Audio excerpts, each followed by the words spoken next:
Lucas Oil Stadium in Indianapolis, packed house as the Colts play host to the Baltimore Ravens. Indianapolis has won the toss and they will receive. As you look at Ravens head coach John Harbaugh and head coach Jim Caldwell celebrating his 55th birthday tonight.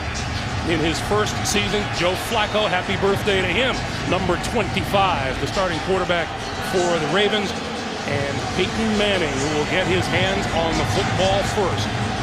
That is Chad Simpson. Set to receive the kick. He has returned one kick for a touchdown, 93 yards against Jacksonville. Billy Cundiff set to kick it away, and we are underway in Indy. Simpson, 5 yards deep in the end zone, will not run it out. He will start from his own 20-yard line.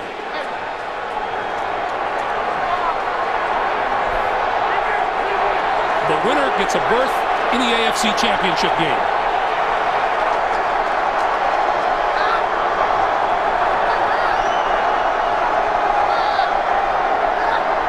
In the shotgun, the fake to a dive. Manning throwing over the middle. Got his man across the 40-yard line. Complete to Austin Collie and a first down. Well, right off the bat, Peyton Manning gets outstanding pass protection because this is a deep pattern. Take a look, Charlie Johnson there on the left runs Terrell Suggs out of there. Peyton steps into it. He had two competing patterns at the same length downfield. Dallas Clark was there as well. What a confidence builder to start off with a strike like that. 20-yard pickup, first down at the Indianapolis 40. The give is to a dive. A dive doesn't make it back to the line of scrimmage. It'll be 2nd and 11.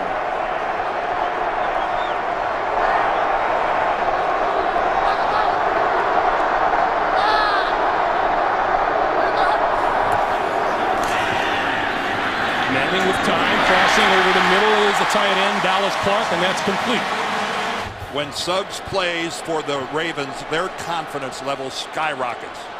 Ray Lewis called him the equivalent of a shutdown corner. He closes off that side of the defense. On 3rd and 2, the up back is Mike Hart. He's across midfield and into Baltimore territory for a first down at the 48. Now, we spent the day out at the Colts complex a couple days ago, and it has been a long time since I've been around a football team that was as anxious to play a football game as Jim Caldwell's group. The players were unhappy the way the season ended. They're appreciative of being rested and healthy, but wow, were they anxious to get on the field and get this thing kicked off. Jim Caldwell said they turned the clock back a bit, went back to fundamentals, put the pads on. First down from the Ravens 48.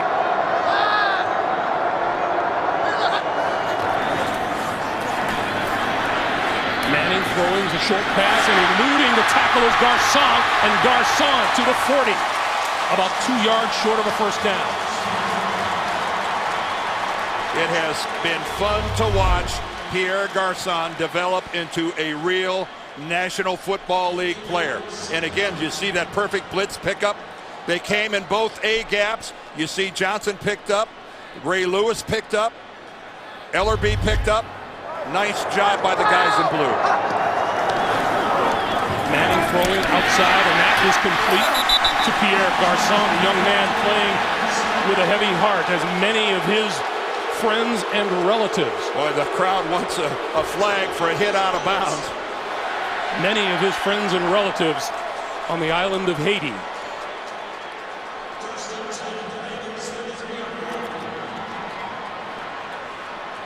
That was good for a first down. Right here, the end of it, yeah, that's what the crowd, you see there, Dewan Landry gets a left hand right into the face mask, right into the grill of Garcon. A dive, turning the corner to about the 26. Well, at first, it didn't look like Joseph Adai was going to be able to get to the edge. Ryan Deem, the big tackle out in front. You see Dallas Clark with a good pin block to the inside, and if it wasn't for the hustle of Justin Bannon, a defensive lineman who ran a long way to make that tackle, that had gone for even more. Donald Brown, the rookie from Connecticut, making his first appearance of the night in the backfield behind Manning on 2nd and 3. Manning will throw the short pop over the middle, and that is incomplete. When Ray Lewis and Dallas Clark had quite a collision, and Clark was a little slow getting up. He just finally gets to his feet. Peyton's looking at him all the way. This is just the old, that used to be a popular pattern for tight ends back in the 60s. And Ray Lewis, look how quickly he read that, got there the exact instant the ball did. 3rd and 3.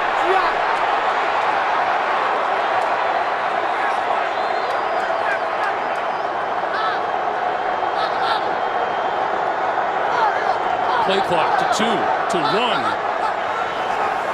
They just barely get it off, and the short pass is incomplete inside the 25-yard line. Well, and that's, as Manning threw into a crowd. Well, yeah, that's total confusion there. Garcon and Donald Brown were both in the same place. So, of course, they brought their defenders with them. One of them was in the incorrect place. You can see right there, Donald Brown comes back to where Garcon is setting up shop. It looked to me like Brown should have kept going to the outside and get a little separation and give Garcon a little more room. Here is Matt Stover, the Ravens' all-time leading scorer, with the field goal attempt on the way, and good. 10-play drive, 54 yards, resulting in the Stover 44-yard field goal, and Peyton Manning completed his first 4 passes before missing on his last 2. Ray Lewis takes a breather on the side. Pat McAfee getting set to kick it away. Jalen Parmalee is deep. The Ravens, the #1 team in the NFL, kick return average just over 26 yards a return. And he will run this one out of the end zone. Lots of running room on the far side. Penalty markers are down. Parmalee to midfield. Still going. Finally dropped close to the 40-yard line. And now let's check the penalty. During the return, illegal block in the back. Number 84 of the return team. Oppositions to the goal. First down.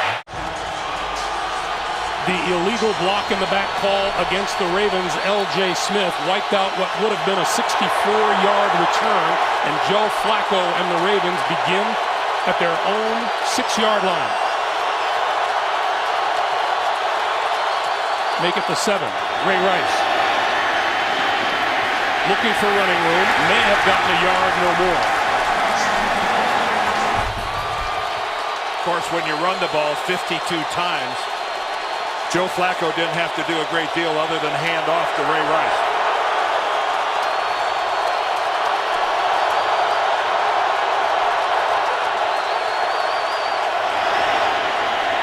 Flacco pumps, throws to the outside, and wide open on the far side of the field is Derek Mason.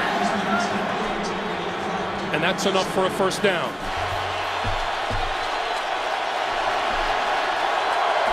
First down, Baltimore at the 24.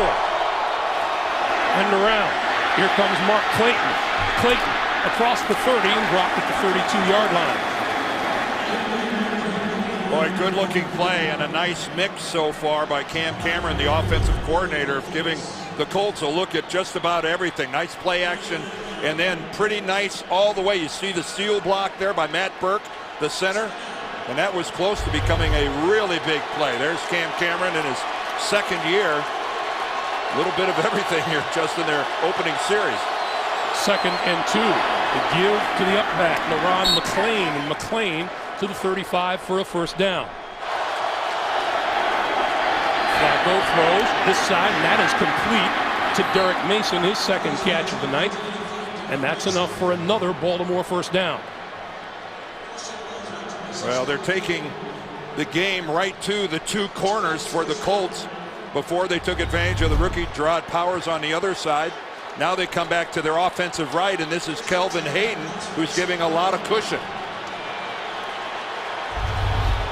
The line of scrimmage, the Ravens 47.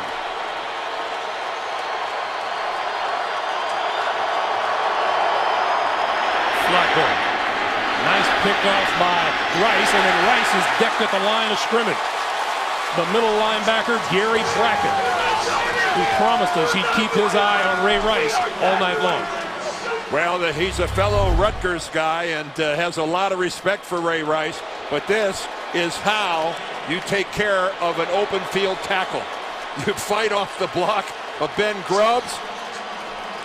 Beautiful catch by Rice on a high throw, but look at this. That is how you square up and drive through who was then a ball carrier, Ray Rice. Beautiful job by Gary Brackett. 2nd and 10. Rice to midfield. A pick up of 3. We were talking with Ray Rice about those pass-catching abilities, and he said he's caught more passes this season than he did in his entire college career at Rutgers. It's just not every day you see a running back who is the leading rusher and the leading receiver. That is quite a workload for Ray Rice during the season. 254 carries and 78 receptions. That is an awful lot of touches. More catches than any other running back in the NFL this season. 3rd and 7.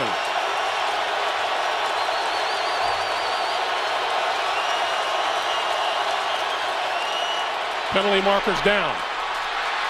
That pass falls incomplete. It looks like the Colts' Robert Mathis may have jumped. You might be right. It looked like he got a superb jump on the ball, and it might have been a little too good. Offside, number 93, defense, 5-yard penalty. Repeat 3rd down. They said Dwight Freeney, but I believe it was Robert Mathis. Yeah, I certainly thought it was Mathis. Let's take a look at it and see if we can figure out. This is Mathis right here. He's on the near side. That was razor thin. A 3rd and 2. Indianapolis' 3rd down defense. 31st in the NFL. 2nd worst. But look at the record they put up. Meanwhile, that pass is complete to Derek Mason. Well, Derek Mason had a big game against the Colts earlier, and they were concerned about their ability to cover the old guy. And this time, Kelvin Hayden never turns around and it doesn't have any idea where the ball is. Hayden is just playing Mason and never got turned around and had no idea the ball was right on top of him. Mason adjusted. He did not. Red zone visit for the Ravens. Rice looking for running room. Gets a couple to the 16-yard line. I think a lot of people, Greg, thought that the Ravens were just going to come in here and just try to do what they did to New England. Just run, run, run. And I think John Harbaugh knew that they weren't going to win this game without putting the football into the hands of Joe Flacco. And look at this nice mix right here. 5 rushes, 4 passes. But here they are in the red zone. And Harbaugh told us, we talked about it at the top of the show, we can't settle for field goals here. On 2nd and 8, here's Rice again, running room. To the 10, and about 2 yards short of a 1st down. Melvin Bullitt making the stop. Well, those of us of a certain age, we look at Ray Rice and we see a lot of similarities with Emmitt Smith. His compact stature, and Ray Rice says that is just fine with him. He watches cut-ups of Emmitt Smith all during the offseason. Really tries to pattern himself after the great Cowboys start. 11th play of this 83-yard drive. 3rd and 2.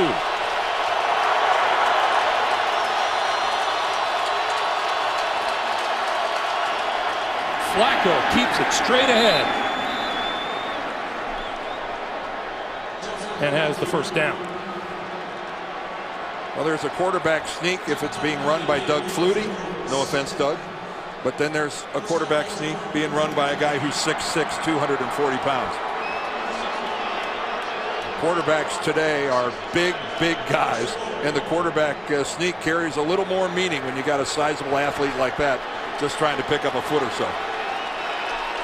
Willis McGahee is now into the backfield.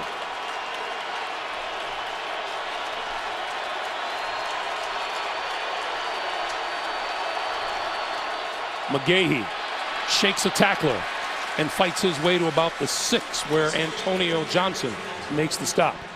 Boy, did Dwight Freeney get upfield on that. He disrupted that play to the point where McGahee was lucky to get back anywhere near the line of scrimmage.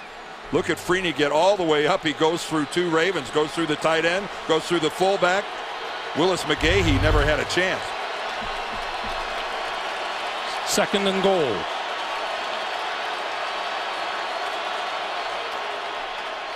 Flacco throws out here, in and out of the hands of LaRon McClain. Elected to his first Pro Bowl this year. Wishes he had that one back. Oh, that is an unhappy head coach right now. LaRon McClain is a good receiver. He's got good hands. This is unusual for him to drop something like that, especially a perfect pass from Flacco. 3rd and goal from the 6. Rice back into the lineup. The cluster formation here on the near side.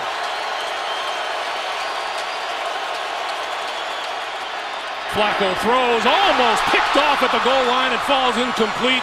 Antoine Buffet had visions of about a 99-yard return. Well, I know they don't want to settle for field goals, but right now the Ravens are fortunate to be able in that position, because that just speared Antoine Buffet right in the 4 of his 4-1. Oh, and look at Joe Flacco. There is a guy who knows what an enormous play that could have been going the other way. Billy Cundiff from 25 yards out. High snap. It is put down, and it is good. Sam Cook, the holder, with a nice play to grab the high snap. The Ravens put together an 87-yard, 15-play drive. And we have a 3-3 tie, and Joe Flacco has already thrown for 55 yards. He threw for all of 34 in the win over New England a week ago.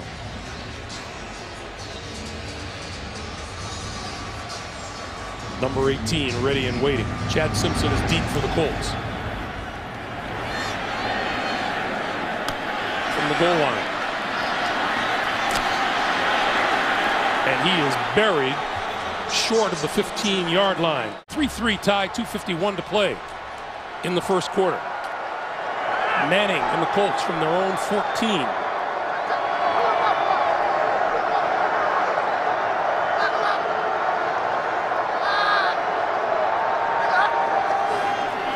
Fakes to a dive. Pass up the seam, complete to Dallas Clark. Across the 30 and a first down.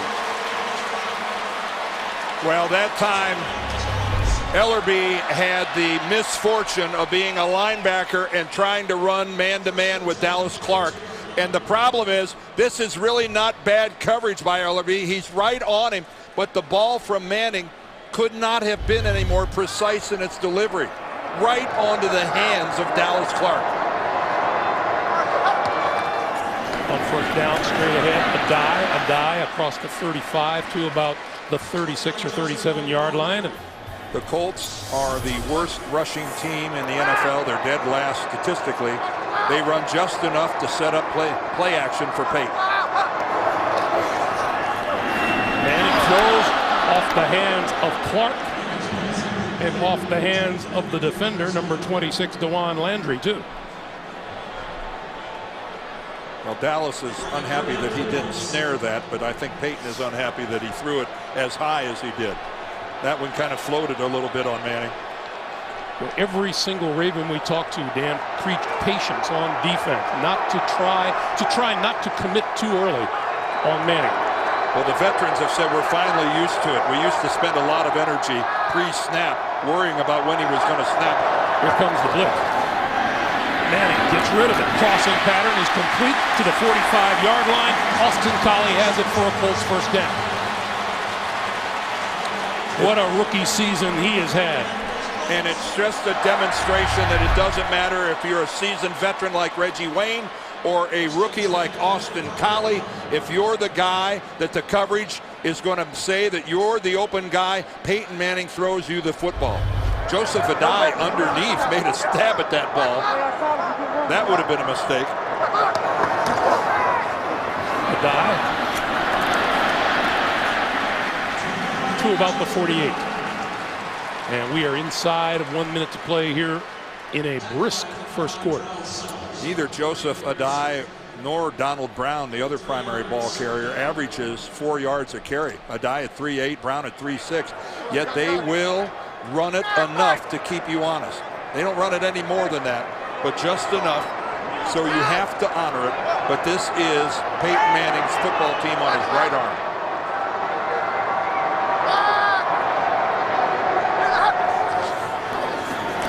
On 2nd and 7.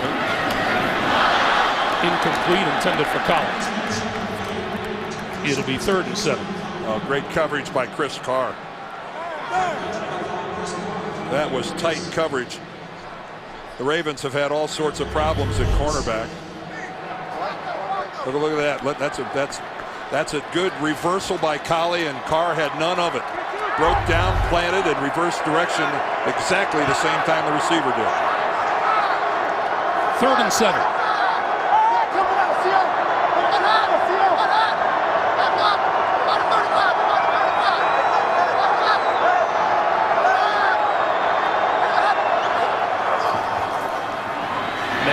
Pressure throws this side, and that is complete to midfield and out of bounds Dallas Clark. But that is going to be 5 yards shy of a first down.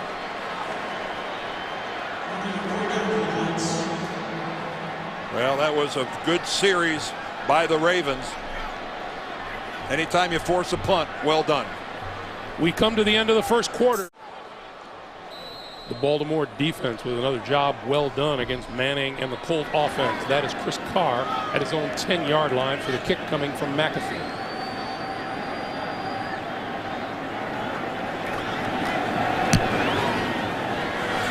Fair catch.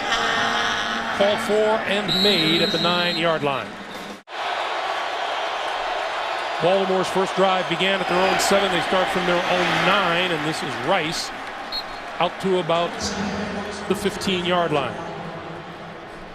Well, if they have a drive here that in any shape, manner, or form approaches what they did last time, they would have reason to be pleased. Miserable field position on the first series. They converted it into a field goal.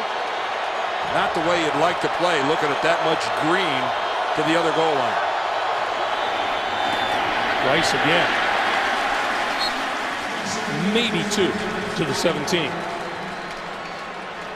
Ray Rice very deservedly elected to a Pro Bowl berth here in his second year.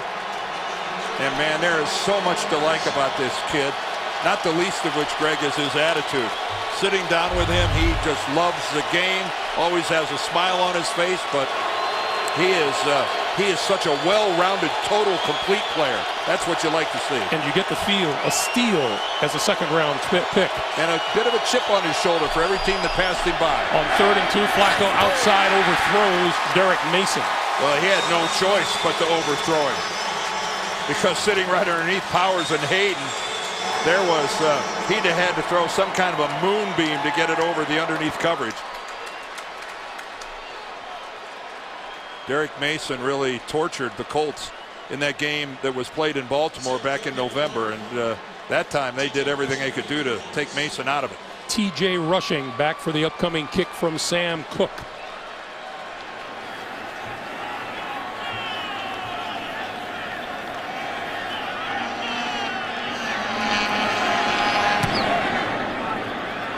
Low kick on the run. Rushing to midfield. And a couple of yards into enemy territory. Manning starts from the Baltimore 49-yard line. He is yet to throw in the direction of Reggie Wayne. Flacco had to start from his own 9. Peyton gets to start from their 49. Big advantage, Colts. Not much there for a dive. Jarrett Johnson leading the way for the Baltimore defense, which has played very well so far tonight. I've really been impressed with their coverage. Even when Peyton Manning has completed passes, he's done it to someone who's been pretty well covered, and he's done it by being very precise with his throws. We got the back now.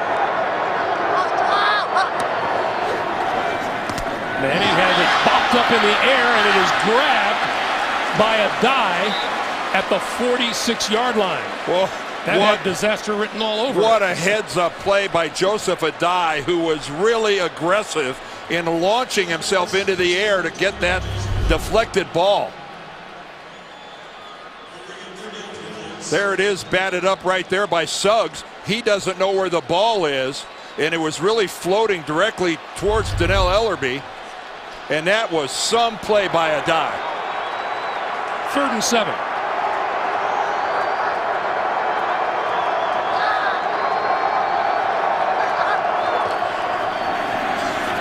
Manning steps up, down the sideline for Garcon, complete.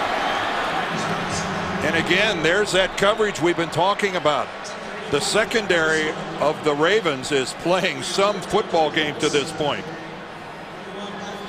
That time Frank Walker with really good coverage, and Peyton Manning, that ball was out of bounds. Frank Walker, who's been much criticized but also very much defended by his head coach. He wasn't fooled at all by that out and up by Pierre Garcon, right on his hip. Chris Carr deep for the punt. We'll let it drop, and it'll roll into the end zone, and that'll give Flacco and the Ravens possession. 11:59 to play here in the first half. You see where these teams have been starting on the average. All things considered, Joe Flacco likes it from his own 20. Sure does. That's the most room he's had yet. Flacco fakes the pass, gives to Rice, and Rice up the middle for about 4 to the 24.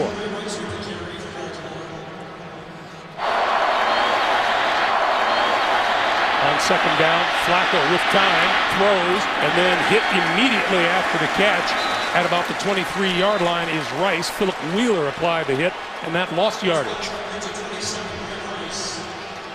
Well, each offense so far has put together one drive, one good drive that ended up with a field goal. But after that, the defenses have taken over this game.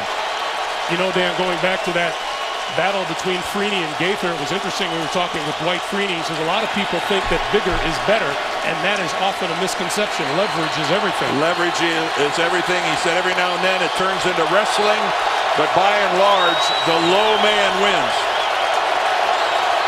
3rd and 7. Flacco under pressure and gone down.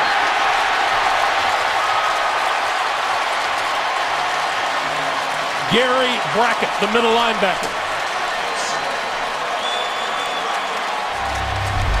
Well, look at the looping stunt. Freeney's going to swing all the way around, and Gary Brackett gets to the inside. And then when the offensive line recommits to try to pick up Freeney, he gets a crease, and that crease leads him right to Joe Flacco.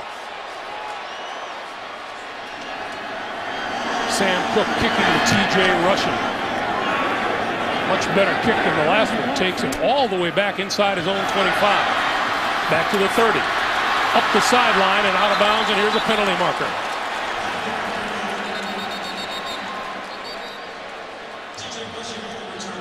Good return by Rushing. Let's see if penalty moves the line of scrimmage back.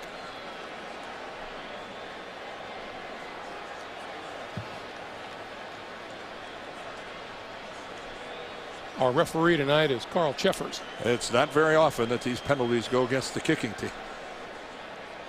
There are multiple fouls by the return team on the play. Holding number 23 on the return team. That penalty is declined. Illegal block in the back, number 43 of the return team. That penalty is accepted. 10 yards, timeout. That's what the Colts have done on their first 3 possessions tonight. After the field goal, a couple of punts, and now Manning and company start from their own 25-yard line. And the rookie Donald Brown in the backfield alongside Peyton Manning.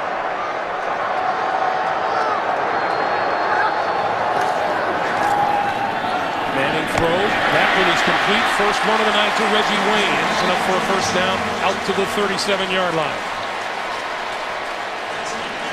Well, you know, it's only a matter of time before Reggie Wayne gets into the mix here, and that time being given all sorts of room working against the Baltimore zone.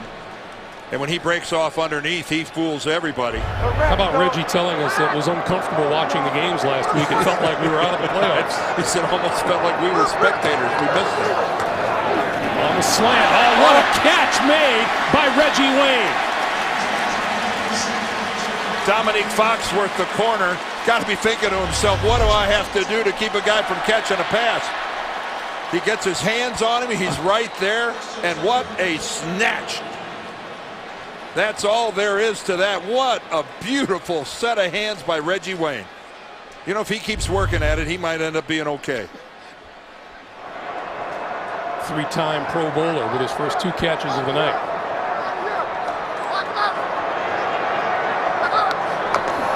From the 48, here's Donald Brown, and Brown crosses midfield to about the 48.5-yard line of the Ravens.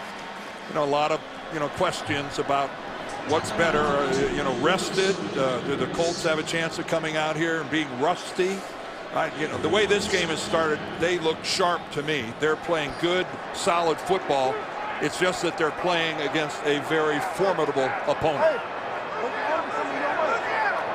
I don't think the week off has damaged the Colts in any way. I think it's been a real plus.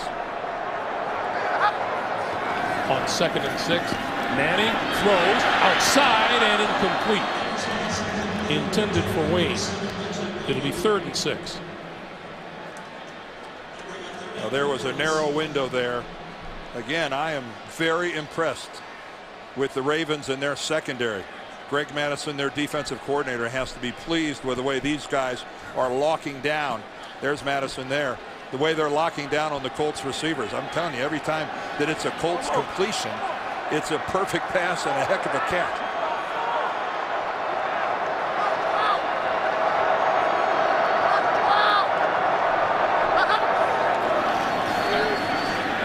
Manning complete to Dallas Clark, and appears to have enough for the first down.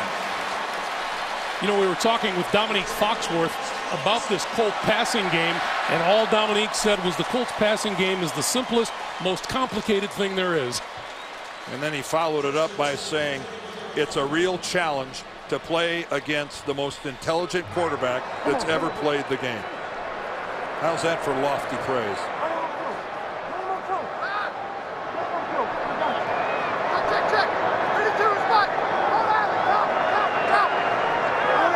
Colts have yet to visit the red zone.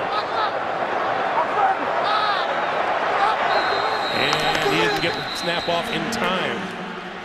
Delay of game. Offense. 5-yard penalty. Remains first down.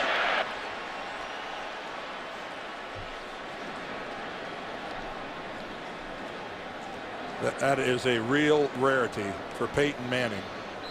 As firmly as he is in control of everything at the line of scrimmage, he wasn't rushed in any way. He had plenty of time, and that is highly unusual to be in that situation and take that 5-yard penalty because you lost track of the clock. You give it to a dive, and a dive back to the original line of scrimmage. 5 wide receivers on 2nd and 9. And Manning, short, complete to a dive, and a dive inside the 35 to about the 32 or 33-yard line. That'll be about a yard short of a first down. That time the Ravens only came with 3. And Peyton Manning, they dropped into such a deep shell. Peyton got rid of the ball in such a hurry underneath. It's got to be one of those deals where you're still backpedaling and all of a sudden the ball's gone already. Big Eric Foster comes in now at the fullback position. He's a D lineman in front of Joseph Adai on 3rd and 2.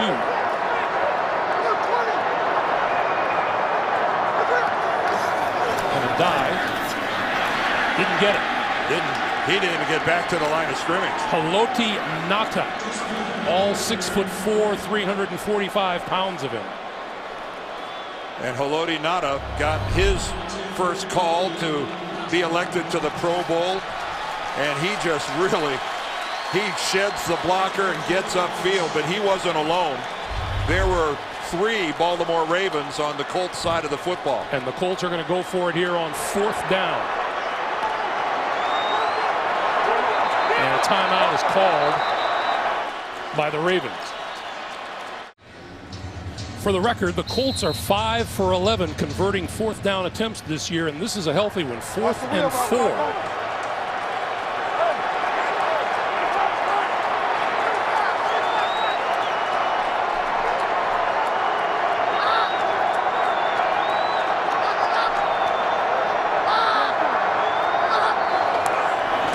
Man, going to throw it outside here. That is complete and bumped out of bounds. Is a dive right at the first down marker by Dannell Ellerbe.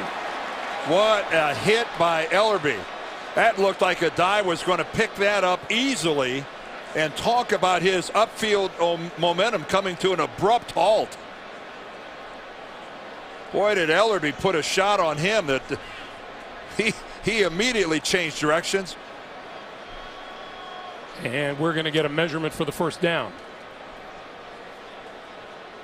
When you saw that completion, you're thinking, well, geez, Adai is going to pick this up without much of a sweat.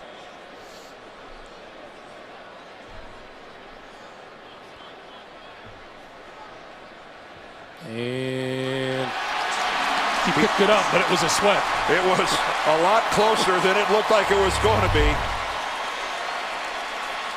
Right here when Adai gets the look at that shot from Ellerbe, but that was a good spot by the officials. You could see that the football, at least where the marker was on that side, that's not the official chain. They're on the other side. But it certainly looked like it was a correct spot by the officiating crew. So the Colts gamble and win their 4th first down of this drive. 4:40 to play in the first half. Adai can't find any running room. Back to the line of scrimmage. Ray Lewis, Terrell Suggs in on the stop. Ray Lewis told us having Terrell Suggs in this game, and they didn't have him for the first meeting with Indianapolis, is night and day. Well, it's night and day in terms of production. It's also night and day in terms of confidence. His nickname is Sizzle, and when he's on the field, he's one of those rare players that makes the guys around him better.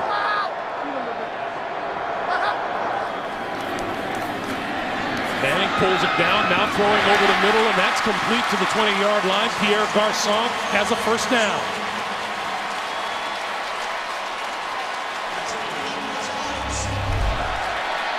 But we're going to look at this from right behind Peyton Manning. Again, a little pump fake to influence the corner and the safety. But Frank Walker, he's got the coverage on Garçon, and he's just that one step behind him, and that's enough of an opening that Manning can exploit it. What a terrific job of picking up the blitz by Mike Hart on that last play. First down from the 20. Manning. Outside, complete to Hart. Hart stretching for the marker. He's at the 11.5-yard line. Well, Mike Hart doesn't get a lot of action being behind both Adai and the #1 draft choice this year, Donald Brown. And he missed most of last year after tearing up a knee. And it's really pleasant to see Mike Hart making a comeback. I believe that's Mike Hart's first reception of the season. 2nd and 2.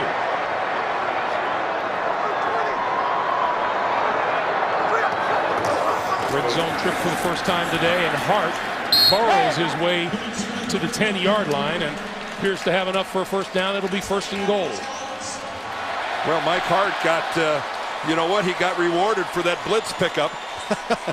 He saves Peyton's bacon, so what's he do? He comes back and throws him the ball, and then he gets him in on the running action, lets him pick up a first down. Under 2.5 minutes to play.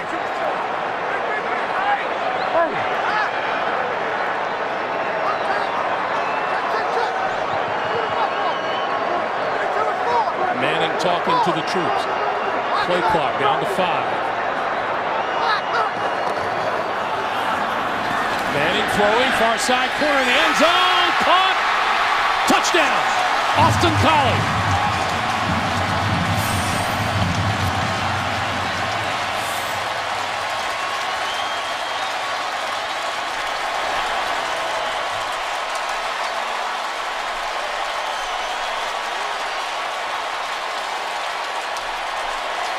Well, Jim Caldwell showed that he's got some nerve going for it on the 4th down.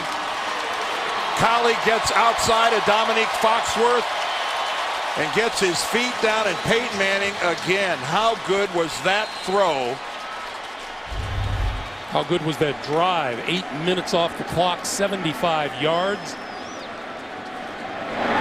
Matt Stover, the ex-Raven, kicks the extra point. And with 2 minutes to play exactly. That drive, in terms of time on the clock, the longest of the year for the Indianapolis Colts. 8 minutes on the nose. Peyton Manning was 8 out of 10 for 72 yards. And of course, they converted that 4th down, 4th and 4, which kept the drive alive. Jalen Parmalee, 4 yards deep in the end zone, going to run it out.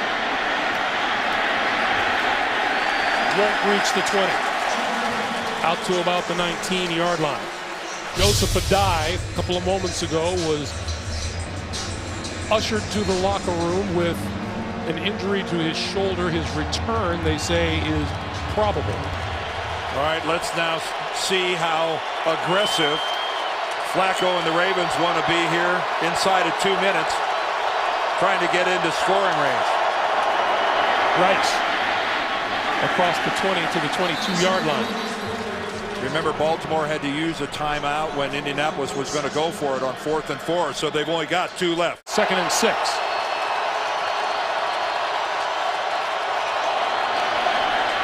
Flacco throwing down the sideline. It is incomplete. And Flacco ended up on the ground, courtesy of Dwight Freeney. Boy, he sure did.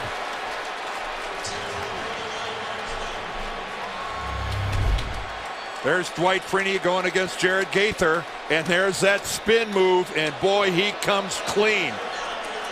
And Jared Gaither is not the first left tackle that all of a sudden found himself blocking air after Dwight Freeney spun away to the inside. And despite the hit, how'd you like the arm strength of Joe Flacco?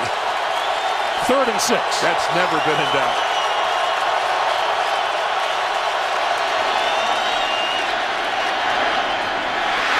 In and out of the arms of Ray Rice. And that was a disastrous series for the Ravens, because now 18's going to get the ball. And he's got 2 timeouts and plenty of time. Joe Flacco started this game 4 for 4, throwing the ball. He is 1 out of 6 since then. And Ray Rice was too concerned about what he was going to do after the catch. TJ Rushing stands at his own 34.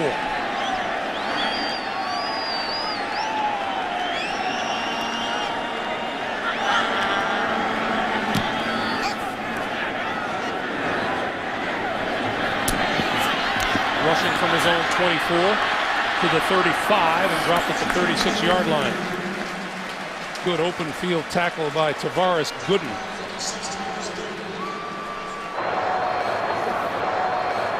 From the 36 with 2 timeouts, Manning has time and throws. Coming this way is the rookie Brown, and he's out of bounds at about the 44. Stopping the clock with 1:20 to play. 8-yard pickup makes it 2nd and 2. And that's another thing that Peyton Manning does. He's one of those quarterbacks, when he gets back in the pocket, he chops his feet. They're used to say, well, geez, this guy's got happy feet, which means he's uncomfortable in the pocket. That's not it at all with Manning. That is just the way he works. Another crossing pattern, and this one is complete across midfield to Dallas Clark. Ellerby makes the stop. Clock is moving, 70 seconds to play. That's 7 different receivers Manning has completed a pass to tonight. Garcon, and he is hit just short, or just at the 40-yard line, and a timeout stops the clock. Colts have moved from their own 34 to the Baltimore 40-yard line. Greg Madison, the defensive coordinator of Baltimore, said it really well. We have 3 days of practice to get ready for this passing game that Manning's been working on for 12 years. It doesn't seem fair.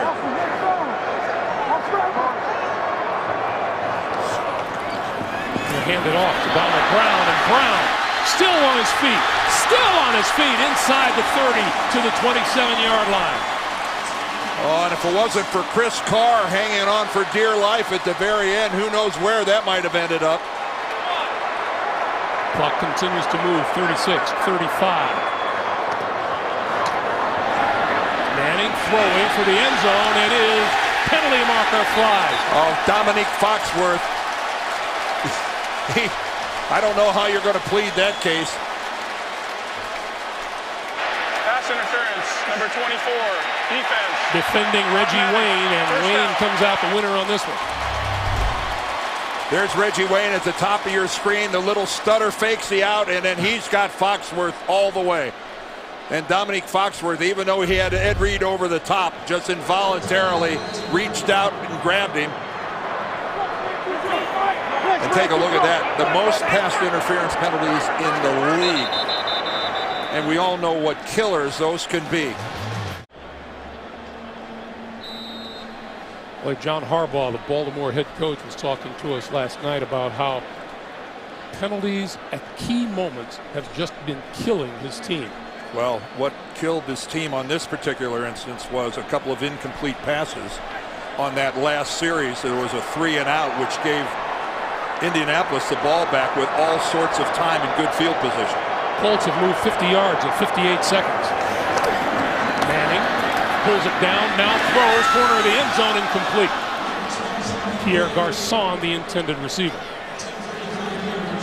And Pierre Garçon came open in the back corner, but I just don't, by the time he was running and by the time Manning identified him, I don't think there was enough field left to end up with a completed pass. Second and 10. 22 seconds to play. Hey, you got to come to three. Hey, you got to come to three. Hey, Elegant, come to three. Elegant, come to three. Manning, end zone, touchdown. Collie. Oh, we've got a flag, and did he hold on long enough to have possession? Ooh, lots of things to talk about here.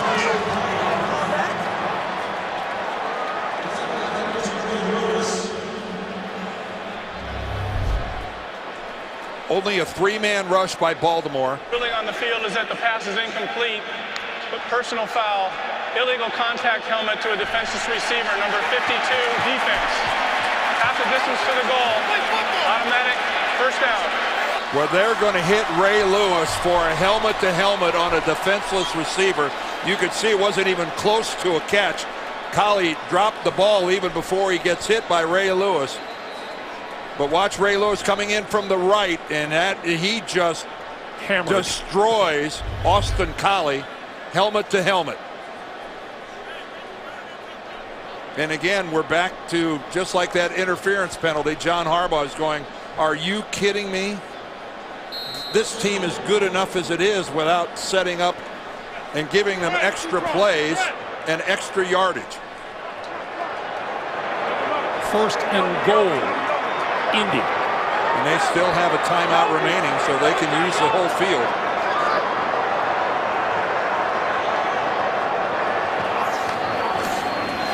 Short pop to Dallas Clark, to the 5, to the 4. Well, Ray Lewis sniffed that out. And the Colts used their third and final timeout to stop the clock with 9 seconds to play. That was good identification by Ray Lewis, who had dropped back in coverage. And he came up and made the tackle on Dallas Clark. You can see he starts out all the way back in the end zone, but look at how quickly he identifies it, comes up, and makes a sure tackle. His 14th season out of Miami. How about the draft that the Ravens had in 1996? They had 2 #1 picks. They draft Ray Lewis and Jonathan Ogden, 2 Hall of Fame football players. If you're the personnel guy, that'll get you a raise, Ozzie Newsome.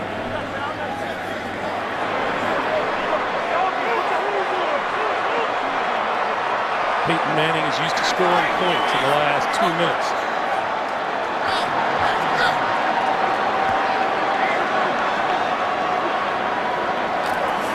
On second and goal, Manning got rid of it, incomplete. Inside the 5 to Reggie Wayne. And got leveled from the backside. Oh, and Peyton's pleading for one more. Wants one more play. This is Suggs coming around the corner. And you can see he went for the swipe. He didn't realize that Peyton Manning had already thrown the ball. Remember, he knocked it out of the hands of Tom Brady last week. That really broke the dam, set up the Ravens' second touchdown and got them out to that quick 14-0 lead. 3rd and goal.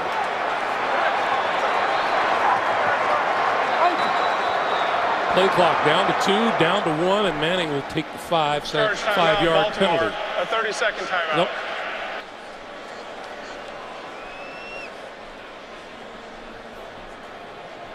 Well, this is being super aggressive by the Indianapolis Colts with 7 seconds left on the clock. They have no timeout, so anything that would end up in the field of play, that would be the last play. Greg Madison, the defensive coordinator. So you know whatever is going to happen, it's going to happen quickly, and it's going to have to happen in the end zone where it's a touchdown or nothing. That timeout called by Baltimore, and now both sides are out of timeouts. Here's Matt Stover in his 20th season. I think most head coaches in this situation would say, no, let's kick the field goal and put the points on the board, but they don't have a guy with the experience of Peyton Manning back there. This is where the trust factor is very high.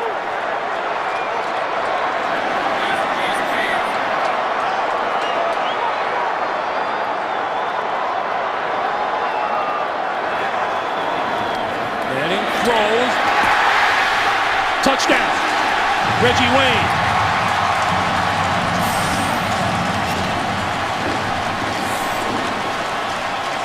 And I'd say that Reggie Wayne broke the plane by about a foot. What a gamble by the Colts, and boy does it pay off. And John Harbaugh, I think, is asking for a review from upstairs. But look at that, no doubt about it. Reggie Wayne has the football. He has control. He reaches out over the plane. Folks, that is a thing of beauty on a lot of different levels. Stover's kick is good. 3 seconds to play in the first half. The Colts have scored 14 points in this second quarter, all in the last minute 57 seconds. For those of you that love this game and have any sense of history at all, appreciate what you're watching every time you get the opportunity to watch Peyton Manning play the position of quarterback.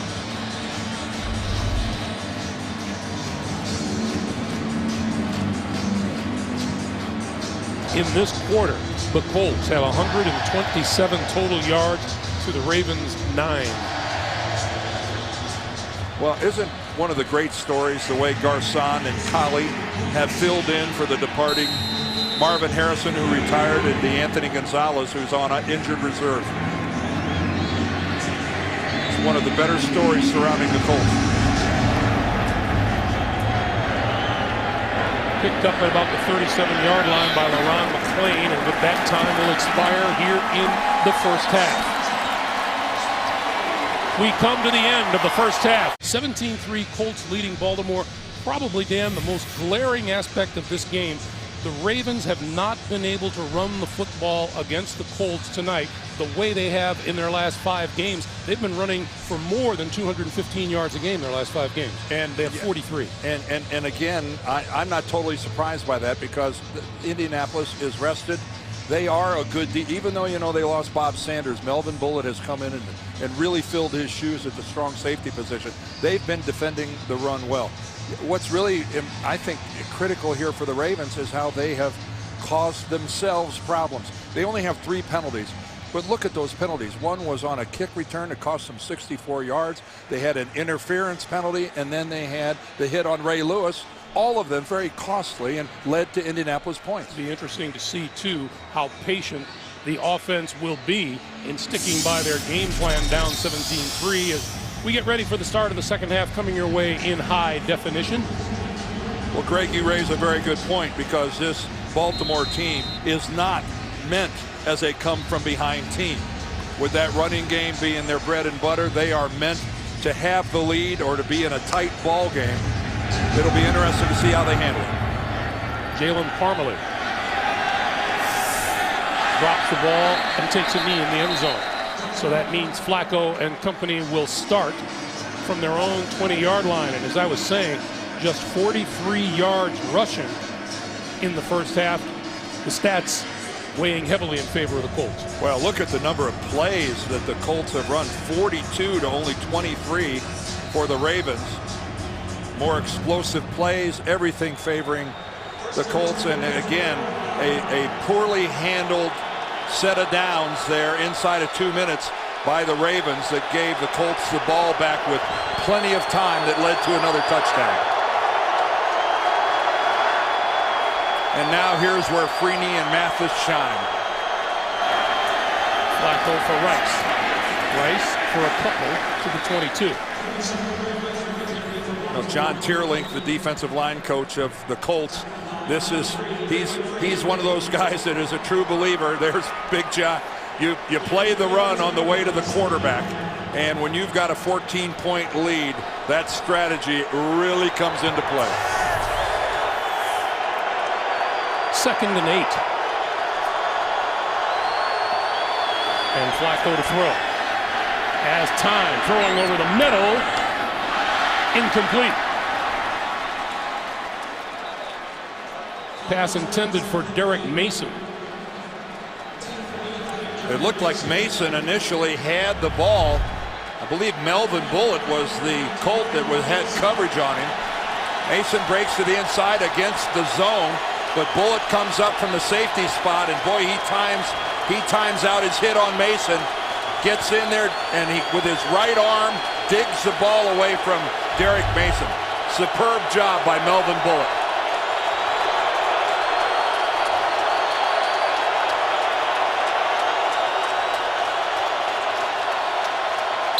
And Flacco calls a timeout.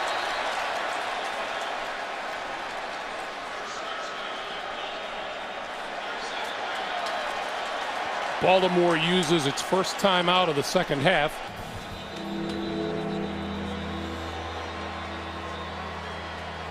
So 3rd and 8, and here is that situation that you talked about, Dan, where the defensive ends of the Indianapolis Colts will just pin their ears back on 3rd and long.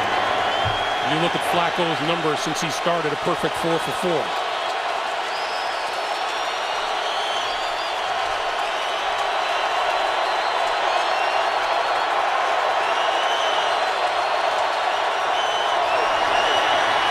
Flacco throws, that is complete to Rice, and Rice has first down yardage and much more. Out of bounds across the 45 to about the 48-yard line. Boy, how about finishing a run after the catch like Ray Rice, who, watch this, when he goes down the sideline, he's going to be confronted by Jacob Lacey, the rookie corner, and watch Rice attack him. Who's the aggressor here? Ray Rice is the offensive player, and he just attacks his would-be tackler. Boy, that was some piece of work by the second-year kid from Rutgers. Get after it. Here's Willis McGahee, and we get a penalty marker and a false start. False start, number 86, offense. 5-yard penalty. Repeat first down. That's on Todd Heap, who has been very, very quiet tonight on offense. Well, there was some, after watching Todd Heap get bent back the way he did last week, he was caught in a really terrible position in the game against the Patriots. I think the Ravens are fortunate that he's even playing tonight. Todd Heap, number 1 all-time in Ravens history in receptions, touchdowns, and receiving yards. 1st and 15. McGahee. A about back to the original line of scrimmage.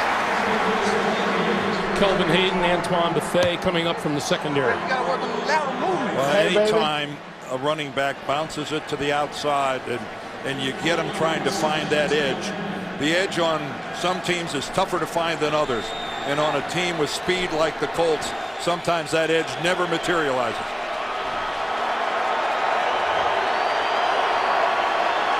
McGahee still in the backfield on 2nd and 10. With pump fake over the middle, that's complete. And to the 45 is McGahee. Pickup of 5. Pickup of 7, excuse me. It'll be 3rd and 3. A nice ball handling that time by Joe Flacco, faking the pump, going deep, and then checking it off and coming back. How's that for a reflective-looking Peyton Manning? 3rd and 3.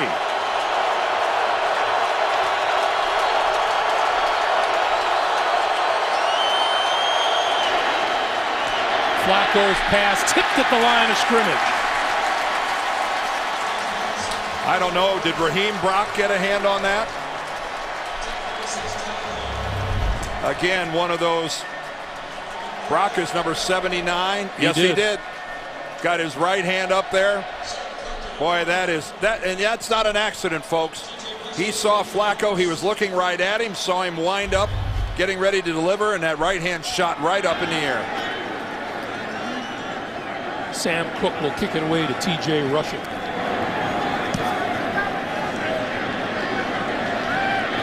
Fair catch called for, and it's going to bounce and stay inside the 10-yard line and down at the 7. Donald Brown in the backfield with Manning. He gets the play fake. Manning out of his own end zone to Brown. Brown across the 10 to about the 14-yard line. Well, this was at the conclusion of the last series the Ravens ran, and that's Cam Cameron, the offensive coordinator there on the right, and he and Joe Flacco are trying to figure out what they can do to get this offense moving. It's had the one really good drive that resulted in a field goal, and other than that has sputtered the rest of the evening. On the slant, Reggie Wayne met at about the 19-yard line. Look at that identification by Peyton Manning. He sees the blitz coming from Chris Carr and immediately goes right to the area voided by the blitzer.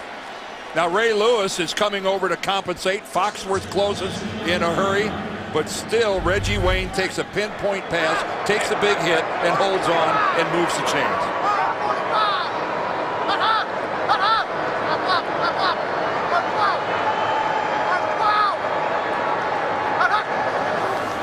Here's the blitz. And Manning goes down at the 10-yard line. Haloti Ngata. And that might have been the smartest thing Peyton Manning has ever done. You don't run the risk of taking a hit from Haloti Ngata. Ngata gets inside. That man is his own zip code. Manning pumps down the field for Colley. Off the fingertips, incomplete. Ooh, Peyton knows that was so close. That was so close. Ngata's probably going, man, I would have really liked to have gotten a hit on him. This guy's going to the Pro Bowl. He gets in, runs a little offense for the Ravens. John Harbaugh telling us he thinks he could have been another Larry Allen, a Pro Bowl guard. 3rd and 19. Colts need the 29-yard line for a first down. Manning stepping out of trouble, looking, fires a bullet far side of the field, incomplete. Garcon, the intended receiver.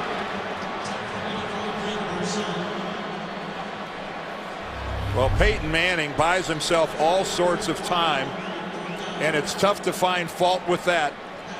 And I don't know, Pierre Garcon had it. I don't know if it was the fact that his leg was in an awkward position that took his attention away from securing the ball, but Number 18 couldn't have delivered it much better than that, and that would have been for a first down. And it seems like for the first time in a long time, the Ravens have a shot at some decent field position. Terrific kick by McAfee. Carr nailed at his 34-yard line by Cody Glenn, the rookie linebacker out of Nebraska. At their own 34-yard line, as Peyton Manning looks on, the Baltimore Ravens have the best starting field position of the night. They have had one first down since their opening drive. The give is to Ray Rice. Rice across the 40, out to the 43-yard line. A pickup of 9, and it'll be 2nd and 1. Well, that was a nice drop there by the Ravens, going unbalanced to the left and then coming back to the right. And look at that, only 120 yards difference there between what he did last week. Of course, you're always off to a decent start when the very first play of the game, you take it 83 yards for a touchdown. That helps the old average. McClain. And we'll see where they mark this. It appears to be right at the first down marker at the 44-yard line. He needed less than a yard to pick up that first down. And we're going to measure. You know, we saw an animated Joe Flacco on the sideline, Dan, which is unusual in itself because he really does have a solid exterior.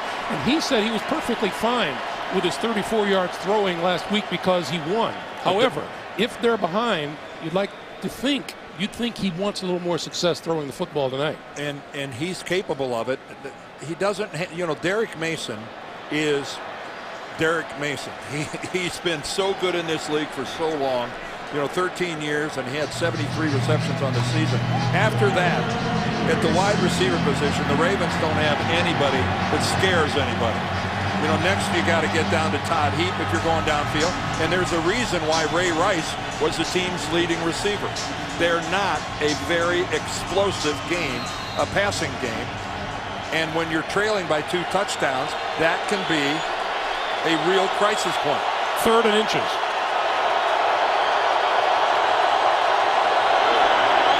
Gonna pitch it to Rice, and we get a whistle. Well, I thought I saw movement by Jared Gaither on the left side. That's got to be a false start. He rocked back in his stance.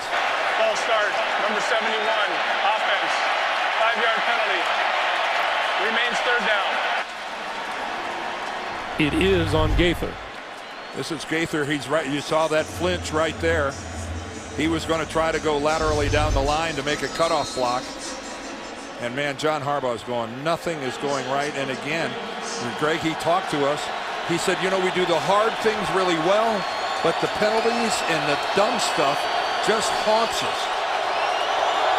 Now Flacco looking at a 3rd and 6.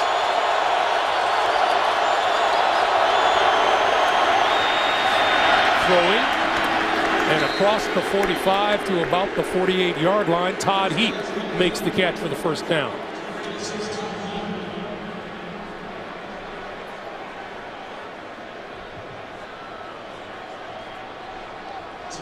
Heap, a 2-time Pro Bowler. Hard to believe he's been around for 9 years. There's Michael Orr, who's playing a pretty darn good game at right tackle. This kid is going to be special. I think he's got everything to be a multi-Pro Bowl tackle. The tools are all there, the attitude, he's got it all. Here's Ray Rice. And another marker flies on the far side of the field. And it's going to go against the Ravens. Holding, number 71, offense, 10-yard penalty, repeat first down. It has not been a great second half so far for Jared Gaither. No, this time he's working on Dwight Freeney, and he's fooled by Freeney going to the inside. Freeney, it takes a defensive end with a lot of confidence to line that far outside somebody and then take an inside move. And that's what Freeney did, and it totally fooled and surprised Gaither. So now the line of scrimmage all the way back to the 38. It's a 1st and 20.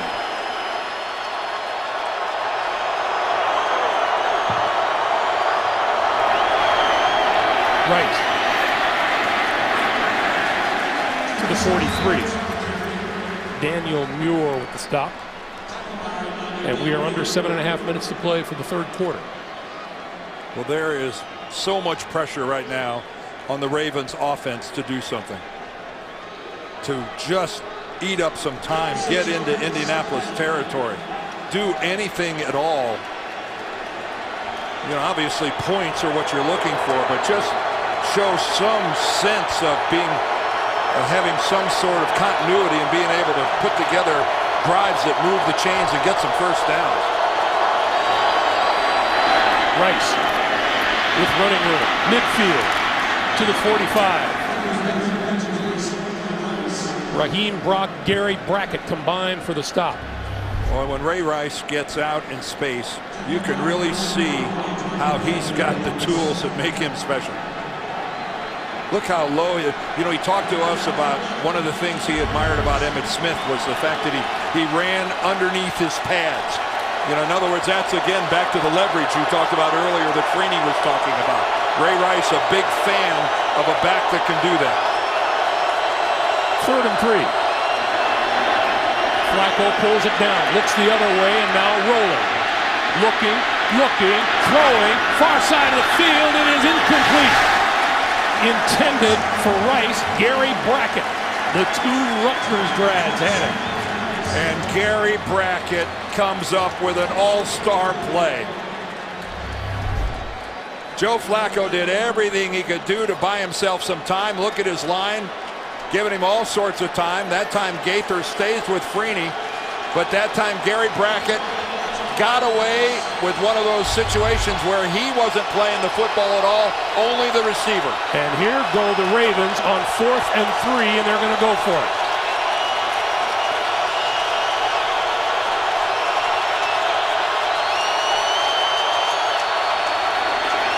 Flacco throws this side off the hands of Demetrius Williams.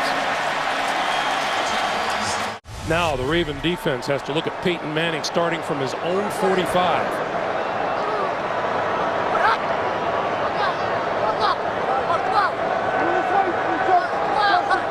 Donald Brown in the backfield, play fake to him. Manning going to go deep on the side, picked off. Intercepted by Ed Reed. Ed Reed back down the sideline, loose football, and reclaimed by the Indianapolis Colts, Dallas Clark. Garcon knocked it out. Pierre Garcon with unbelievable hustle.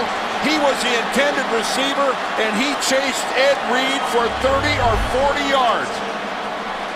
Watch Garcon, number 85. Ed Reed flashes in. Now watch Garcon take off after Ed Reed. Here he comes, and he just comes up, knocks the ball out. What a sensational hustle play by Pierre Garcon. And wouldn't you know it, it just one-hops right to Dallas Clark. Ed Reed's 7th interception in 7 career playoff games for naught. Manning gives to Brown. Brown knocked down at his own 25-yard line by Dominique Foxworth. What is it about Ed Reed and the football? I mean, you got to give him the praise for making the interception. Nobody has had more interceptions in this league since when Ed came into the league in 2002. Joseph Adai is back on the field, Dan, for the first time since he left the game with a shoulder injury in the first half.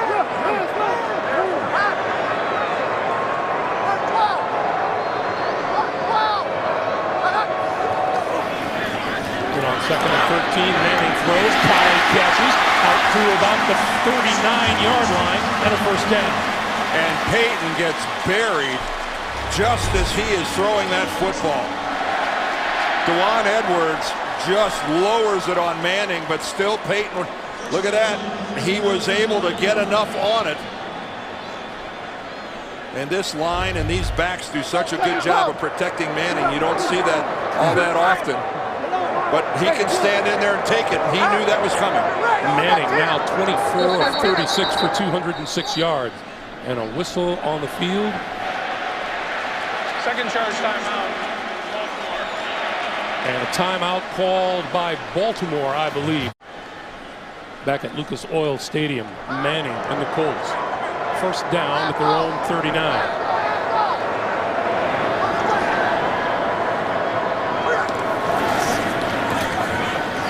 A dive. Back to the line of scrimmage. Well, as we've talked about so many times before, Peyton Manning is an equal opportunity thrower of the football. He gets everybody involved. If it's your turn in the barrel, you're getting the football. Rookie or 10-year veteran, it makes no difference.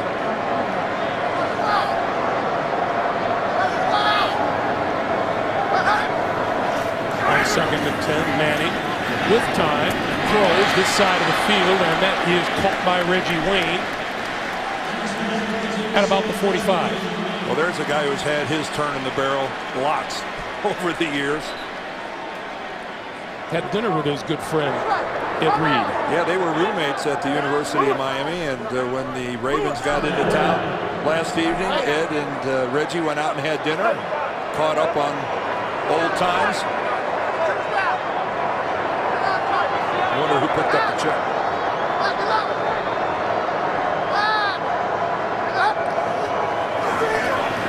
On 3rd and 4, Manning up the seam, intercepted. Penalty marker flies. This is Reed again, and Reed back to the 30, to the 25, and knocked out of bounds at about the 10. Let's check the flag, and it looks like it may be coming back. Well, when you see the official walking back to the flag,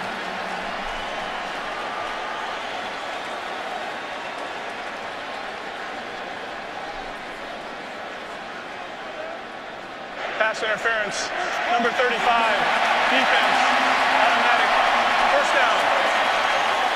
The penalty is on Corey Ivy. You just saw John Harbaugh say, unbelievable. well, because his team has been self-destructing in the penalty department all night long. Let's check out number 30. Well, there he is right there. You can see that he's up underneath the arms of Dallas Clark, riding him backwards well before the ball got there. Pretty easy call. Wipes out a 54-yard return by Ed Reed. And remember what they have wiped out in the first quarter, a 64-yard kickoff return. They've been sacrificing some huge chunks of yardage tonight to penalties. Manning gives to a dive. A dive. Out of bounds at about the 33. And John Harbaugh over on the Ravens sideline he's just apoplectic. He can't believe this. Everything seems to be going wrong for his team, and you know, it is so hard to beat a quality opponent here in the divisional round of the playoffs. You know, both teams are good teams, but you just can't play the other team and play yourself, play your own stupidity at the same time.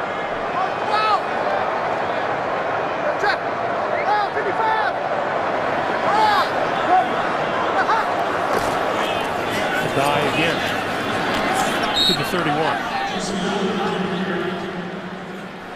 The Colts have beaten the Ravens 7 consecutive times. There's Tom Moore, the offensive coordinator, the only offensive coordinator Peyton Manning has known. Manning throwing to the 20-yard line, making the catch is Reggie Wayne. You hear about running a quarterback-friendly route, and that's what Reggie Wayne did right there. Coming back to the quarterback, making yourself a target, but then again, when the ball is thrown to such a pinpoint place as that, that's just, how do you defend that? It can't be done.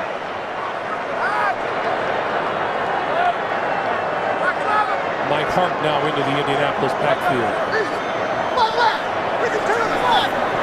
Hart had a good series in the first half. Blitz pickup, a reception, and a run. Manning going for the end zone. It is overthrown, incomplete, intended for Collie, covered by Chris Carr. Chris Carr has played a pretty good game. And And again, this secondary of the Ravens, especially in the first half, they were all over the Colts receivers. And this was a secondary that, especially early on in the year, was making a lot of mistakes. People were gashing the Ravens secondary for big chunks of yardage.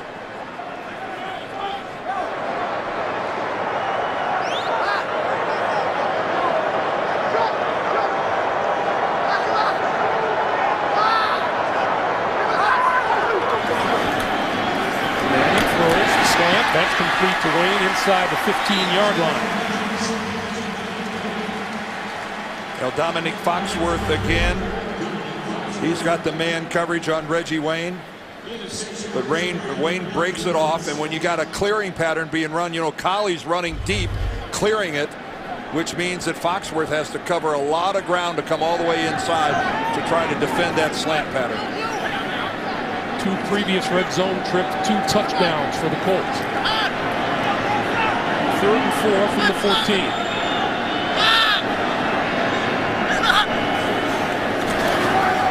Manning throws to the 10. Dallas Clark just inside the 10, and that looks like it'll be good enough for a 1st and goal as time runs down on us here in the 3rd quarter. We've played 3 at Lucas Oil Stadium in Indianapolis. Welcome back to Indianapolis for the start of the 4th quarter. Craig Gumbel, Dan Deerdorf, our producer Mark Wolf, our director Bob Fishman, and the rest of our terrific CBS Sports crew. 17-3 Colts, as you see on this drive. 4 on the ground, 6 through the air. And 1st and goal from the 9. 11th play of this drive, approaching 6 minutes in duration.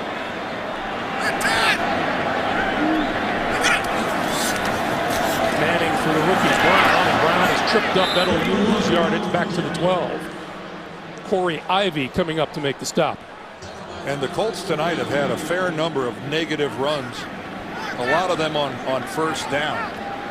I know that that's not making Tom Moore and Jim Caldwell very happy.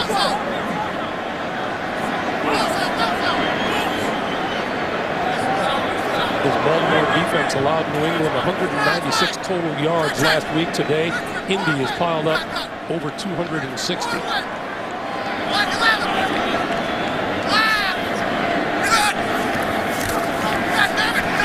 Manning being chased and slides down at the 16. And there's another negative play. So a negative run on 1st down. He loses yardage on that, so that'll go down as a sack. Jarrett Johnson giving chase. And Peyton Manning just playing smart football. There is no upside for number 18, who is not the fleetest of foot, to try to do something courageous with that football. Manning sacked 10 times this year. That's the 2nd time Baltimore has recorded a sack tonight. 3rd and goal.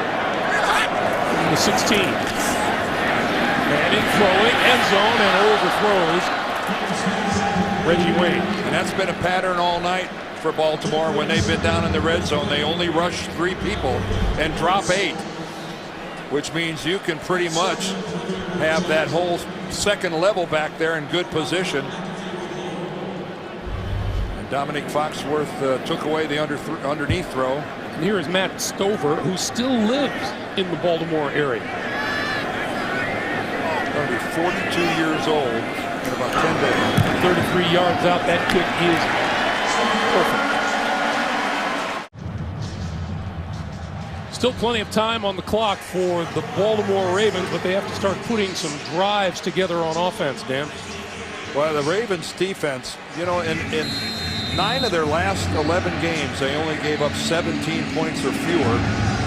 They've exceeded that now with 20, but it's that big 3 on the other side. The Ravens offense just hasn't gotten it done. This is Parmalee, and he'll get to run this one back from his own 3-yard line. Across the 25 and out to about the 28-yard line. Look at the hard-working offensive linemen for the Colts as they take a breather, and Joe Flacco and company from their own 29. Flacco with time, throws for Rice. Rice shakes one tackler out to the 30-yard line.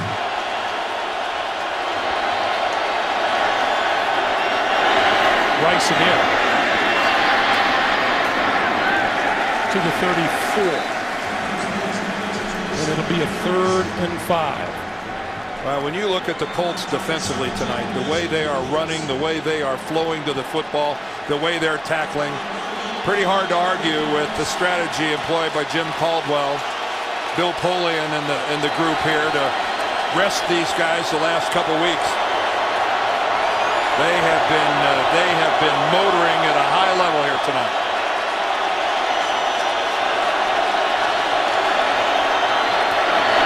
Flacco throws complete 45-yard line. That's Kelly Washington. And that'll be a 1st down. Well, again, Joe had good protection that time. And one of the few times that he's found a receiver that's been fairly wide open.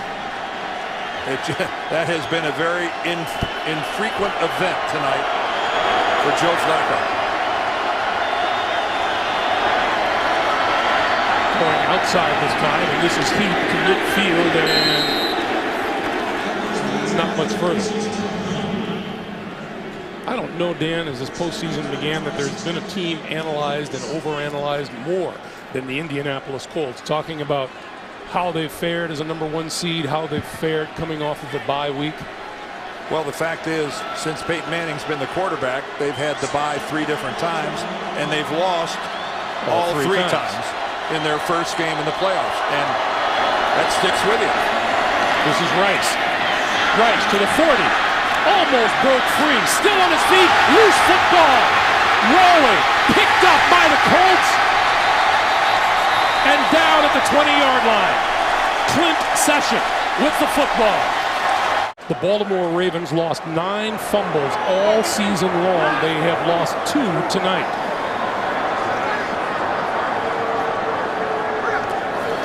On 1st down, the give is to Mike Hart, who will try the left side. And let's go back to that play. Well, Greg, let me tell you something. Almost any sport rewards the guy who hustles.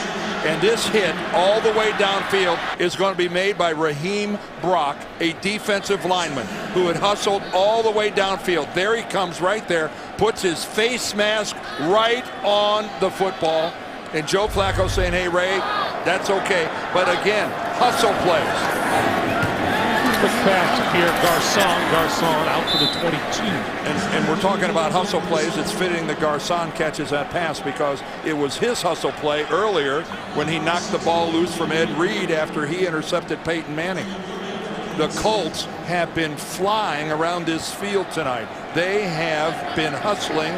I'm not saying the Ravens haven't been, but the Colts have been making hustle plays, and some of their hustle plays have been big plays.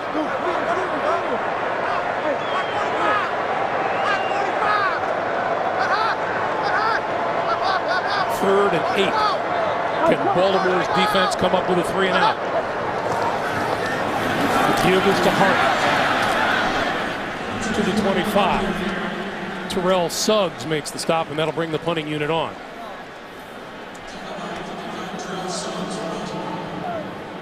Well, that was conservative by the Colts, but with a 17-point lead, they're going to let their defense go to work again, and I can't imagine how frustrated this entire Ravens team is over on their sideline. You get in this position and you've worked so hard to get here, and then you just self-destruct. Chris Carr is beat. Fair catch called for. What a kick. Flacco to pitch for Ray Rice. Rice cuts it back out to about the 25-yard line where Robert Mathis makes the stop. And Dan, it's time to start giving this Colt defense a little credit. This is a Baltimore team that averaged almost 25.5 points a game during the regular season, put 33 on the board last week, 3 tonight. And the Colts have just barely moved over the 200-yard mark in total offense, 212 yards. Only 8 first downs, though, while the The Ravens have 8 first downs while the Colts have 22.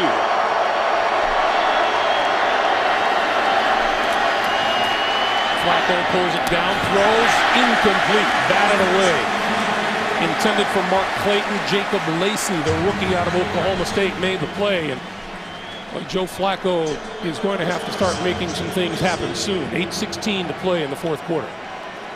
Well, the Colts hit a home run with a couple of rookie corners. Lacey, who we just saw make that play, a free agent. Gerard Powers, who started the entire season over on the other side, a third rounder. Lacey, a free agent. He started 9 games because of all the injuries they've had at corner. Marlon Jackson ends up on IR. Kelvin Hayden missed 7 games. And a lot of youth here. Flacco throws in and out of the hands of Kelly Washington. It would have been enough for a first down. And what a throw by Joe Flacco, taking one right in the chops as he threw it. Joe Flacco under pressure. He has to throw it early.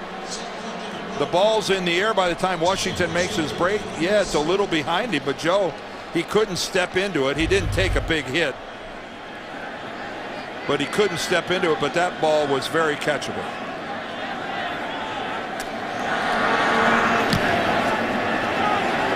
Cook with a high floater, rushing. Hit as soon as he made the catch at the 25-yard line.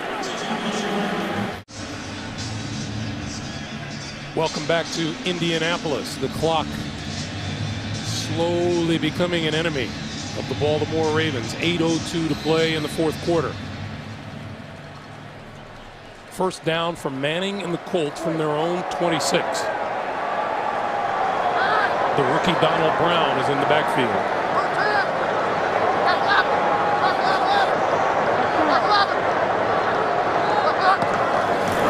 And the give is to Brown, and Brown not much there.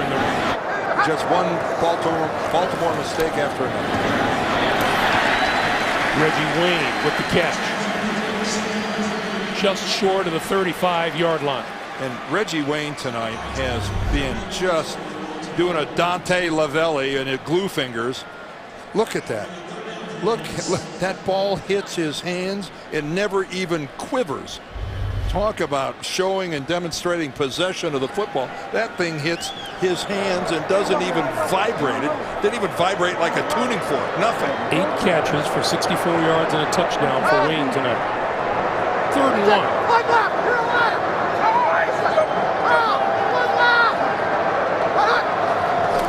Manning will throw for it, and that is incomplete. Well, that was, I know, extremely disappointed to have 3rd and a yard, and that's a timing pattern all the way. That's where Peyton throws the ball before Collie even makes his turn around the corner. That's an all or nothing deal, and very fortunate for Baltimore. They're going to get the ball back here after a 3 and out. You know, it's what makes him such a great football player, but unless Peyton Manning gets the ball into the end zone, he's not happy. No, and he never will be. Chris Carr buried as he makes the catch at his own 22-yard line.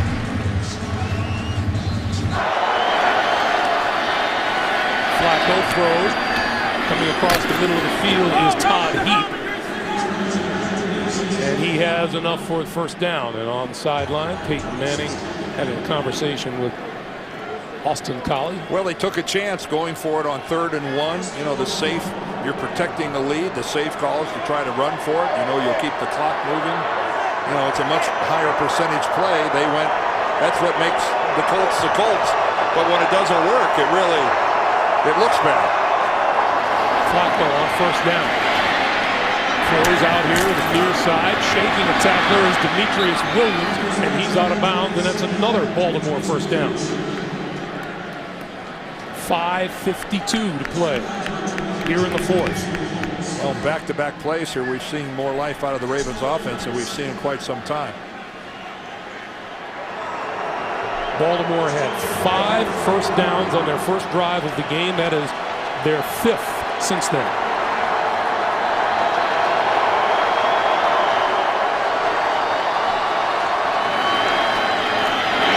Rice. Midfield. Still inside the 40. And I love the way Ray Rice puts his hand on the ground, that low center of gravity, and keeps himself upright and keeps himself in play. Get used to watching Ray Rice make plays, folks. He's going to be around a long, long time. What an upside. He's just getting better every time he plays.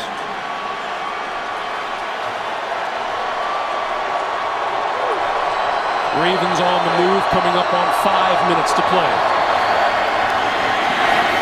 Flacco overthrows Heath coming to the near sideline. That'll stop the clock with 5:03 to go.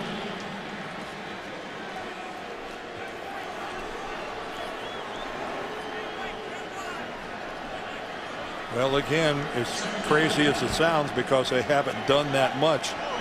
If by chance they could get a touchdown and get it to a 2-possession game, at least they've got some life. There'd be a reason to at least be interested if you're a Ravens fan. Flacco pumps and going to go deep and has a man open, and it is picked off inside the 5-yard line by Antoine Buffet. Oh, and Antoine Buffet landed awfully hard. And I don't know if he hurt himself. He landed right on his backside without the ability to protect himself because he had both hands on the ball. They'll tend to number 41 as we take a timeout with 4:53 to play. Welcome back to Indianapolis, everybody. After a great double move, Derek Mason had a touchdown, but the ball's underthrown. Antoine Buffet, he comes down, lands hard, but he's able to make a play on the ball because it's underthrown. 4:53 to play in the fourth quarter. Greg Gumbel, Dan Deerdorf, 20-3, Indianapolis with the ball and the lead. And looking to host the AFC Championship game next week against the winner of tomorrow's New York Jets-San Diego Chargers game here on CBS. Well, we saw a game that was really close for a lot of the first half. It was a 3-3 ball game. And then it really got broken open with a pair of Indianapolis touchdowns. Austin Collie with a 10-yard touchdown catch, then Reggie Wayne with a 4-yard touchdown reception that ended the first half. And the Colts at that point really broke the game open.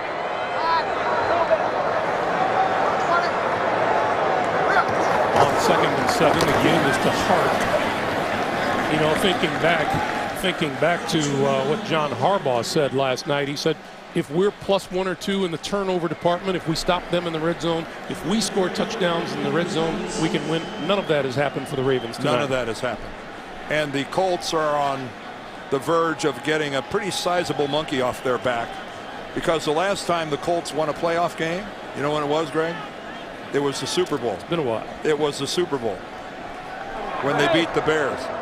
The last 2 times in the playoffs, they were eliminated by the Chargers. 3rd and 5, and this is Brown, and he's going to be taken down at the 5-yard line by Donnell Ellerbe. And Baltimore has used its 3rd and final timeout.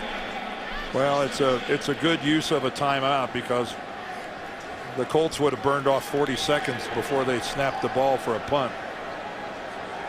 And Carl Cheffers has just asked them to reset the game clock to 3:17.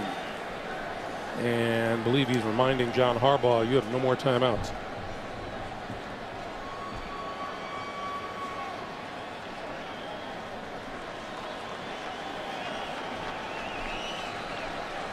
This is especially disappointing to a Baltimore team that played so well at New England last week.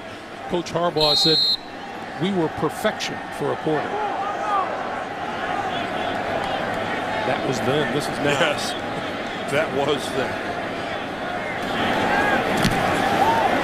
McAfee gets it away. Fair catch called for and made by Carr at his own 43-yard line. Whatever can go wrong has gone wrong for the Baltimore Ravens. Flacco being blitzed, throws, and that's complete. inside the Indianapolis 35 to Derek Mason. 3 minutes to play. Of course, Baltimore, they only have a minute to go. They can't challenge anything because they've got no timeout. So no matter how blatant something might be, it's going to stand. That's the least of their problems at this point. This is Heap. And Heap inside the 30 to about the 27, and that's a first down. Clock continues to move as we come up on 2.5 to play. And this is just offensive pride here. You'd like to get in the end zone just to say you did it.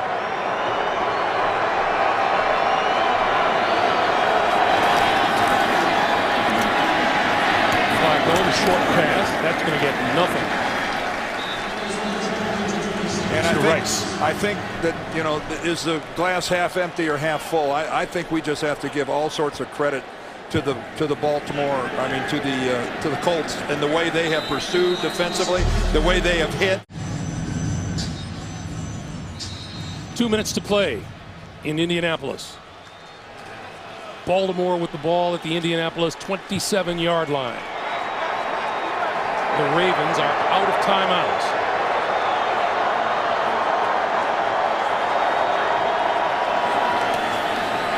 Flacco for Rice. Rice still on his feet inside the 25 to about the 24. Penalty markers fly. Flacco on the move and got rid of it.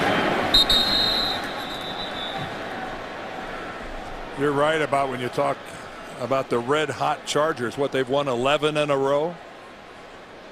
Offside, number 68, defense, 5-yard penalty, repeat third down. Eric Foster guilty of the penalty. Take a look at that right there. Incredible. San Diego started at 2-3 and then notched 11 straight. Norv Turner really I guess he coming can coach, out of that. Yeah, I guess he can coach after all. I was going to say he was on the ropes there after that 2-3 start. And of course Rex Ryan says that the Jets are the favorite in the entire tournament. That's tall order for you know what? Rex's Jets tomorrow. Rex, a very tall order, but I like Rex. Let him talk. Flacco throws off the hands of Todd Heap at the 15-yard line. Isn't that kind of emblematic of what's been going on here all evening?